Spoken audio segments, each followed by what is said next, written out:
sebelum saya bicara hak angket, saya tetap berprinsip atau berpandangan putusan MK nomor 90 itu adalah batal demi hukum. Referensinya itu adalah pasal 17 Undang-Undang nomor 48 tahun 2009 tentang kekuasaan kehakiman. Ya, pasal tersebut menyatakan bila hakim atau panitera ya secara langsung maupun tidak langsung mempunyai kepentingan terhadap perkara yang ditanganinya, maka putusan itu menjadi batal demi hukum. Ya, jadi itu yang saya sampaikan juga waktu di Malari satu ya. Nah, kemudian kita bicara hak angket. Saya belum bicara soal legal frameworknya, tapi saya mau bicara dulu sebenarnya ada irisan dengan ilmu politik. Apa sih sebenarnya hak angket itu? Karena kita tahu fungsi DPR ya di dalam sistem pemerintahan atau bukan pemerintahan, sistem ketatanegaraan di dalam yang demokratis ya, dan yang menganut prinsip pemisahan dan pemisahan kekuasaan ya, teorinya Montesquieu itu, maka DPR parlemen itu dia mempunyai hak mengawasi dan kontrol. Hak mengawasi dan hak kontrol itu salah satunya yang dimiliki parlemen itu adalah hak angket. Di selain hak-hak bertanya ya itu seperti interpelasi dan macam-macam. Nah, hak angket ini sebenarnya adalah senjata yang sangat penting ya, sangat bagi parlemen. Nah, ya, kalau di dalam sistem pemerintahan parlementer, apabila ada hak angket, ya itu sebenarnya ujung daripada mosi tidak percaya. Ya, kita tahu dalam sistem parlementer, apabila salah satu members yang mendukung, satu member aja, ya, yang mendukung Perdana Menteri, itu menjadi koalisi maksudnya ya? Enggak, iya koalisi. Jadi ya, koalisi yang kan di dalam sistem parlementer, Perdana Menteri itu dipilih berdasarkan suara di parlemen. Ya mereka membentuk koalisi ya. Apabila yang koalisi, members dari koalisi itu satu saja keluar dari ini, ya itu menyebabkan pemerintahan jatuh. Jadi hak angket itu adalah suatu hak ya yang sangat penting untuk menyelidiki apakah eksekutif, apakah baik itu presidensial atau perdana menteri sudah melaksanakan undang-undang, konstitusi, kewajiban, tugas dan kewajibannya sesuai dengan ini, ya kan? Kalau dia tidak sudah menyatakan berdasarkan penyidikan ya, investigasi ya, itu terbukti ya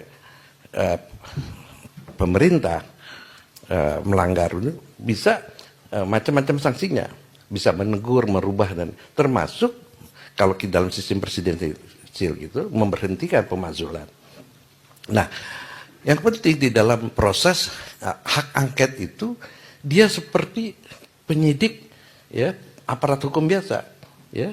Penyidik, apa sih penyidikan? Penyidikan itu adalah serangkaian untuk menemukan dan mengumpulkan bukti bahwa dengan bukti itu siapa yang melanggar undang-undang itu. Jadi seperti saya kira sama saja dengan polisi, jaksa dan KPK ya kan, untuk memeriksa ya. Dan menurut tata tertib, dia agak sedikit melompat sedikit.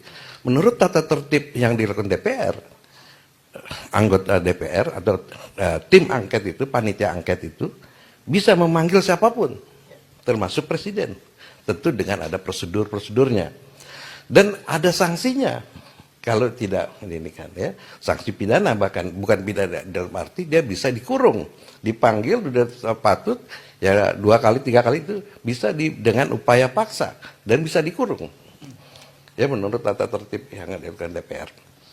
Nah, di dalam penyidikan itu tentu akan semua pihak yang dipanggil itu ya akan diperiksa, diminta bukti-bukti dan dasar-dasarnya itu, ya kan? Nah, dalam pemeriksaan itu ini menurut tata tertib DPR bisa terbuka dan tertutup. Ya, kalau memang si yang terperiksanya diminta bahwa ini menyangkut rahasia, ya kan? Itu bisa pemeriksaan itu. Tapi pada prinsipnya pemeriksaan angket itu adalah terbuka untuk umum. Itu menurut tata tertib yang diinginkan DPR. Nah, jadi kembali kalau legal framework-nya kita melihat bahwa di dalam Undang-Undang MD3 ya, tetapi di Undang-Undang Dasar kan nggak ditentukan hak dan kewajiban. Tapi itu secara terperinci diatur di dalam MD3 dan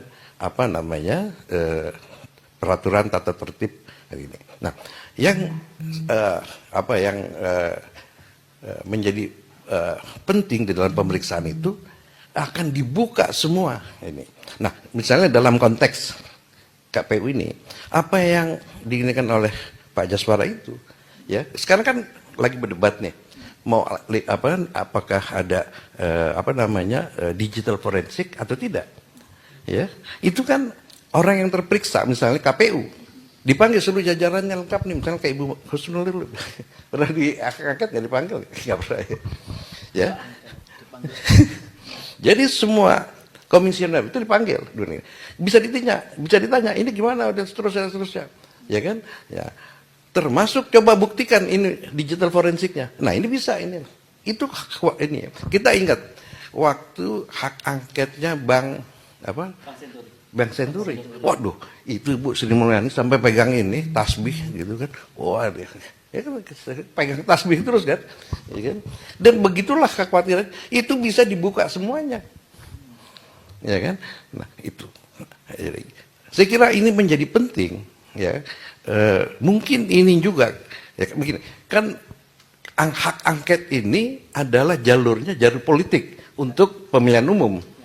Sedangkan kalau jalur hukum, ya kan, masuk killing field itu yang Mas Heru bilang itu, masuk Bawaslu, DKPP, Killing ground ya. Killing ground. Iya. Ya kan? MK ya, udah masuk ke situ kan. Ya. Nah, itu kan itu yang dihindarkan karena bagaimana ngebuktiin TSM gitu loh. Tapi kalau misalnya di hak angket Bisa itu. misalnya saja presiden dipanggil, bukan tidak mungkin presiden dipanggil. Ya kan?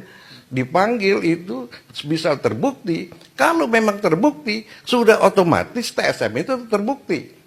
Karena pasti terstruktur presiden yang merintahin, struktur dari bawah gitu. Sistematis pasti ada pola-pola kritikan. Masih ada pasti di seluruh Indonesia ini gitu.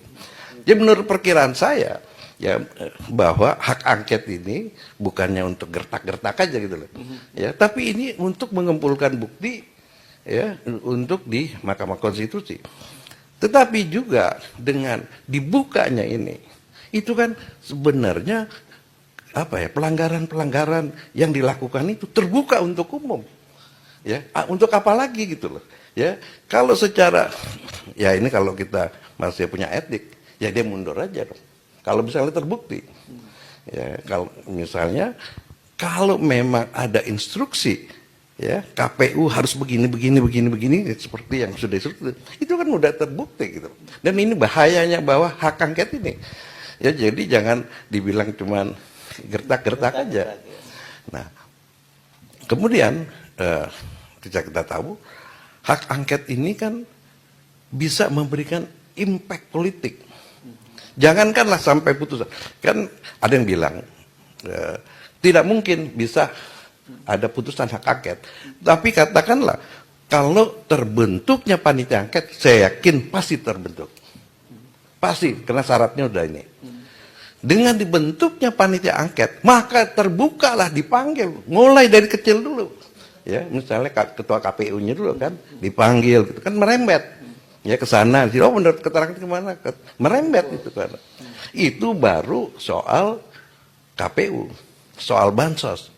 Menteri Keuangan akan ditanya, di dalam anggaran DPR, ini posnya Kementerian Sosial.